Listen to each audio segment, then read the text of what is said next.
Hey Aquarius, this is Perrymore Tarot's weekend reading from November 22nd through the 24th, 2024. This is for Aquarius, last shuffle for Aquarius. Let's see what's going on here. Also, just to give you a heads up, we are going to be doing a weekly and resume dailies on December 2nd, okay? So we have great achievement and fragmented energy. Goodness gracious. They're telling me that your greatest achievement is that you have outgrown something. And now that you've outgrown something, you may feel like there's a lot of loose ends to tie up. You may be at peace and you may feel as though you've accomplished something, which you have. Something will let you know that you're at peace or that you should be at peace. Something is going to happen here, they're showing, where you realize, I don't even care about this stuff anymore.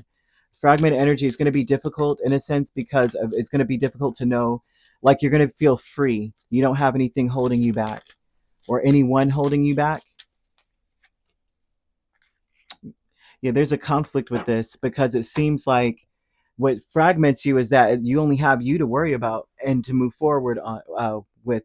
Four of Swords, Empress, Six of Wands, Queen of Cups. Of course, I'm seeing parents. So you could be a parent and you have your children or a child. Some of you, right? So you won't be completely alone, but at the same time, I'm seeing that there's a challenge here that you've outgrown your surroundings. You've outgrown the people around you. You've grown outgrown the crowd. You've even outgrown a love situation, even some of you. This tells me that your greatest achievement here is that you have peace within yourself. You may have, they're showing success. So some of you may have been promoted, or you may have achieved a level of peace or equilibrium that makes you feel like you've accomplished something in life. There's also this vibe of saying that you have forgiven someone, and that gives you peace, or you've accepted something and it's giving you a lot of peace, and that may have been very difficult to do. If it's a great achievement, it's difficult to do. Eight of Wands and the Nine of Pentacles with fragmented energy tells me that the energy is very quick. A lot of movement quick, like as soon as you realize you've outgrown something or someone, you are more focused on yourself now, and it may fragment things, which means it's scattered and you don't really know how things fit anymore. Like perhaps you already had some things planned with people and you realize I've outgrown them. I don't want to go to lunch with them. I don't want to deal with them anymore. I'm not traveling with them anymore. Or I'm not even going to do XYZ. I'm not keeping up with that. This is going to cause a conflict though. And the conflict would be that you are more focused on yourself here. And you're also kind of like, there's a vibe of you, ooh, back and forth with King of Wands and Five of Wands. Yeah, they're showing that you also may be like, you've outgrown fighting with people. You're done with it. Some of you may want to turn around and say something. I'm seeing that for some of you, if you're in a romantic relationship, you may feel like you have outgrown a relationship and you want someone to match your energy. So you may be back and forth about forgiving someone and accepting how they are versus um, moving on and focusing on yourself. Okay, that's something else too, because the back and forth would tell me with this intention is that you may be, it may be a burden to you. Someone may be burdening.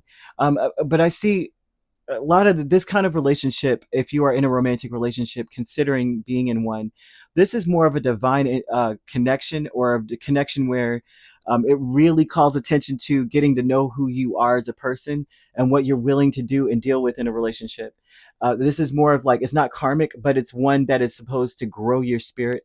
And so you may be back and forth about taking up that challenge, wanting to do it, wanting, yeah, forgiving or being more open to it. Great gratitude is the Eight of Pentacles and the Knight of Swords. I think your great gratitude energy they're showing would be more so of saying, you may be grateful for the things that you said.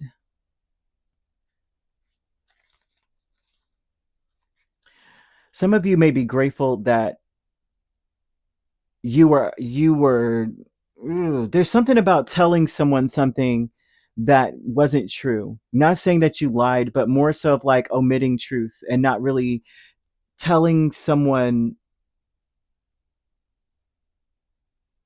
that you forgive them or you're at peace. You almost are grateful that you told them how you really felt about something, because now they may be working on themselves and that's what you wanted in the first place. You need time to fix something or figure something out.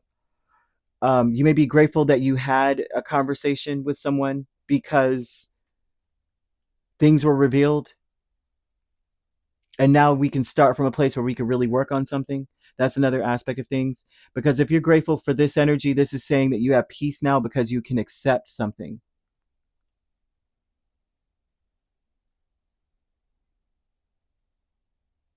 You may even feel like you've neglected yourself. Like you may have been giving a lot to someone and neglected yourself. And you may be glad that you said something that about, like you finally worked up the courage to really communicate. You, and whatever this is, this connection or these people or this person has taught you the art of communicating, or that you need to work on your communication, right? That would be something here that it's like it's a blessing because you got to work on your communication skills, which is difficult because I think that Aquariuses are straight shooters. They tell you straight up how they feel right then and there. So you may have had to work on that with someone. You could be dealing with a Taurus or a Libra main signs. We have every sign here except for Capricorn and Virgo, so you could primarily have been dealing with those two signs. Otherwise, you could have been dealing with Pisces, Cancer, Scorpio, um, Gemini, or another Aquarius, Aries, Leo, or Sagittarius. So you could be an Aquarius Pisces cusp dealing with a Pisces Aries cusp, um, Gemini Cancer cusp, Cancer Leo cusp, uh, Taurus Gemini Aries Taurus cusp as well, Libra Scorpio, or Scorpio Sagittarius cusp. If you're not dealing with those signs, but you don't have to be, those signs could also be in your chart. If you'd like to book a personal reading with me, my links are on my page. Peace, love, and light. Take care.